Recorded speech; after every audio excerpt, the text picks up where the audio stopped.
Assalamualaikum warahmatullahi wabarakatuh. Hai, apa kabar kalian semuanya? Berjumpa lagi dengan saya, M. Fajri Ermanto, NIM 2014030055 dalam mata kuliah Entrepreneurship tentang kreativitas. Dengan dosen pembimbing kita yaitu Wahyu Liuzan. Kali ini kita membahas yang pertama, ciri-ciri kreativitas. Yang pertama yaitu memiliki dua ciri, yaitu ciri-ciri kognitif dan ciri-ciri efektif. Ciri-ciri kognitif yaitu kreativitas yang berhubungan dengan kemampuan berpikir kreatif, divergen, dan memiliki ciri-ciri kognitif yaitu kemampuan berpikir secara lancar, fluency, berpikir luas, flexibility, originalitas atau originality, kemampuan menilai evaluation, dan kemampuan memperinci mendalam elaboration. Kita akan menjelaskan ciri-ciri kognitif. Kemampuan berpikir lancar, fluency, merupakan kemampuan untuk melahirkan banyaknya ide dan gagasan, mengupayakan banyaknya cara untuk melakukan berbagai hal secara. Selanjutnya, kemampuan berpikir luas atau flexibility merupakan kemampuan untuk menggunakan bermacam-macam pendekatan dalam mengatasi persoalan. Orang yang kreatif adalah orang yang berkreatif dalam berpikir. Mereka dapat dengan mudah meninggalkan cara berpikir yang lama dan menggantikan dengan cara yang berpikir yang baru. Selanjutnya, kemampuan berpikir originality atau originality merupakan kemampuan untuk melahirkan ide-ide atau gagasan dan membuat kombinasi-kombinasi yang bersifat baru dan unik, menggunakan cara yang tidak lazim dalam mengungkapkan diri, dan mampu mencari berbagai kemungkinan pemecah masalah dengan cara-cara yang mungkin tidak terfikirkan oleh orang lain.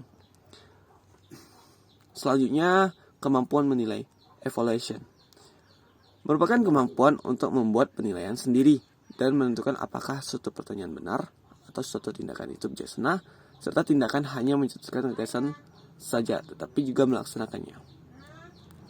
Kemampuan selanjutnya yaitu kemampuan memperinci elaboration, merupakan kemampuan untuk memperkaya atau mengembangkan suatu ide, gagasan atau produk, dan kemampuan untuk memperinci suatu objek, gagasan, situasi, sehingga tidak hanya menjadi suatu baik tetapi menjadi lebih menarik. Selanjutnya, yang kedua, ciri-ciri efektif. Ciri-ciri efektif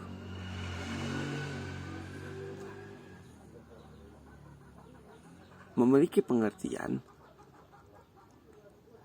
Kreativitas merupakan ciri-ciri yang berhubungan dengan sikap, mental, atau perasaan individu. Ciri-ciri efektif ini saling tergantungan. Itu ada beberapa cirinya, yaitu rasa ingin tahu, bersifat imajinatif, merasa tertantang oleh kemajuan, sifat berani mengambil risiko, sifat menghargai. Selanjutnya kita membahas tentang faktor-faktor yang mempengaruhi kreativitas. Faktor lain yang mendorong kreativitas adalah yang pertama, jenis kelamin. Jenis kelamin akan berpengaruh terhadap kreativitas. Anak laki-laki cenderung lebih besar kreativitasnya daripada anak perempuan, terutama setelah masa kanak-kanak. Kedua, urutan kelahiran. Anak sulung, anak tengah, dan anak bungsu akan berbeda tingkat kreativitasnya. Anak yang lahir di tengah, belakangan, dan tunggal cenderung lebih kreatif daripada anak yang lahir pertama. Ketiga, intelijensi. Anak yang intelijensi tingginya pada setiap tahapan perkembangan cenderung menunjukkan tingkat kreativitas yang tinggi dibandingkan anak intelijensi yang rendah. Yang keempat, tingkat pendidikan orang tua. Anak yang orang tuanya berpendidikan tinggi cenderung lebih kreativitas dibandingkan pendidikannya rendah. Hal ini disebabkan karena banyaknya prasarana serta tingginya dorongan dari orang tua, sehingga memampukan anak-anak untuk menampilkan daya inisiatif dan kreativitasnya. Selanjutnya, kendala dalam mengembangkan kreativitas. Dalam mengembangkan dan mewujudkan potensi kreativitas, seseorang dapat mengalami berbagai hambatan, kendala, atau rintangan. Menurut Saul Ross, pada tahun 1985 menggolongkan kendala atau rintangan dalam menggunakan potensi kreatif ke dalam yang pertama, kendala historis. Ditinjau secara historis, ada kurun waktu tertentu yang merupakan puncak kejayaan kreativitas dan sebaliknya. Ada kurun waktu tertentu yang tidak menunjang bahkan menghambat pengembangan kreativitas perorangan maupun kelompok. Yang kedua, kendala biologis.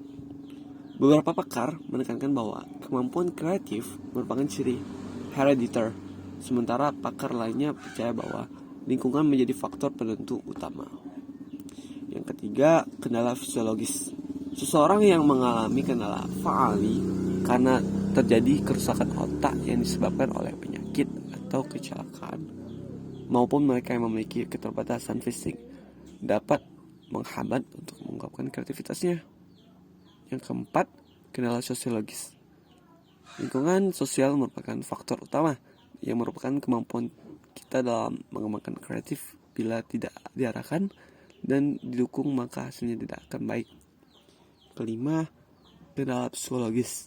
Hal ini dikarenakan hampir semua orang yang telah membentuk persepsi diri bahwa diri merupakan tidaklah kreatif. Keyakinan seperti ini membuat mereka susah dan tidak berkembang dari segi kreativitas. Baik, sekian dari saya. Assalamualaikum warahmatullahi wabarakatuh.